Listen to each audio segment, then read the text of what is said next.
मानव chromosome में होने वाले अनियमितता परिवर्तन को ही सिंड्रोम कहते हैं। इसमें क्रोमोसोम की संख्या जो है बदल जाती है, यानी कि इससे ज़्यादा हो सकता है या कम भी हो सकता है। जैसे कि टर्नर सिंड्रोम, ये जो है सिर्फ महिलाओं में पाया जाता है, यानी कि इसमें जो है क्रोमोसोम की संख्या 46 से 45 हो जाता है। इसमें बांझपन की समस्या जो देखने को मिलता है। हालांकि बांझपन होने का और भी कई सारे रीज़न हो सकते हैं, लेकिन जब बांझपन की टर्नर सिंड्रोम होता है तो इसमें लाइलाज होता है, यानी कि इसका जो है इलाज नहीं हो सकता है। अब इलाज आप कैसे कर सकते हैं? जीन में थोड़ी परिवर्तन कर सकते हैं।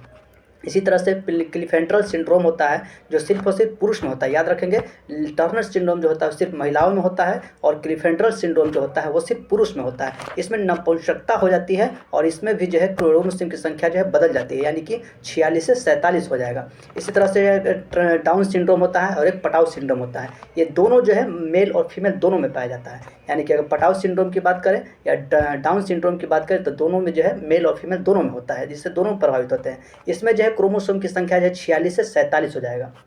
यानी कि पटाउ सिंड्रोम, डाउन सिंड्रोम और क्लिफेंट्रल सिंड्रोम, इसमें तीनों में जो है क्रोमोसोम की संख्या 46 से 47 हो जाएगा। और एक टर्नर सिंड्रोम होता है जो सिर्फ महिलाओं में होता है, सिर्फ उसी में 46 से 45 हो जाता है। ये बात ध्यान रखेंगे, क्योंकि प्रश्न जो है अक्सर प्रश्न यही से पूछा जाता है। अब जैसे कि सिंड्रोम से अगर प्रश्न पूछा जाता है तो क्या पूछ सकता है कि टर्नर सिंड्रोम जो है किस में पाया जाता है, महिलाओं में, फीमेल में, या दोनों में, या जो है पुरुष में, फीमेल में, या किसी दोनों में, यानी में से कोई में, ऐसे पूछ सकता है। या फिर कहा जाएगा कि कौन सा सिंड्रोम में जो है क्रोमोसोम की संख्या 45 हो जाती है, तो टर्नर सिंड्रोम। या इसको कैसे कह सकते हैं कि कौन सी सिंड्रोम जो है दोनों में, पुरुष मेल और फीमेल दोनों में पाया जाता है, तो डाउन सिंड्रोम और पटाउ सिंड्रोम होता है। और इसमें पटाउ सिंड्रोम की बात करें तो इसका जो बनावट जो होता है, जैसे कि अगर किसी में पटाउ सिंड्रोम हो गया तो इसका जो है कैसे पहचाना जाएगा, तो उसका ऊपर का जो होंठ होता है तो इस तरह से बीच में से जो है कट जाता है, यानी कि उस तरह का आकार हो जाता है कि जो उसका कट जाता है होंठ। तो इस तरह से जो है पटाउ सिंड्रोम का लक्षण होता है।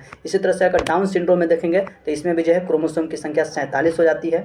अब इसका जो होता है कि इसमें बनावट, जो शरीर का जो स्ट्रक्चर होता है, यानी कि जनरल अगर हम और आपकी बात करें तो जनरल जो शरीर का जो स्ट्रक्चर होता है उस तरह से जो है इसमें डाउन सिंड्रोम में नहीं होता है। एक मंगोलाइड प्रजाति की, यानी कि जो मंगोलिया में जो जिस तरह के लोग रहते हैं, शरीर का स्ट्रक्चर बदल जाता है। जैसे कि नाक किसका पचकल टच कर रहेगा, होंठ मोटा रहेगा, या जो किसी का पैर जो है टेढ़ा हो जाएगा, हाथ टेढ़ा हो जाएगा, मतलब कि शरीर का जो स्ट्रक्चर जो है नॉर्मल इंसान की तरह नहीं होता है। तो इसमें जो है डाउन सिंड्रोम में होता है, इसकी संख्या भी, क्रोमोसोम की संख्या 47 हो जाती है। तो ध्यान रखेंगे बात को। इसमें डाउन सिंड्रोम हो गया, जिस सिंड्रोम 4 गो होता है: Turner syndrome, down syndrome, Patau syndrome और क्लिफेंट्रल सिंड्रोम।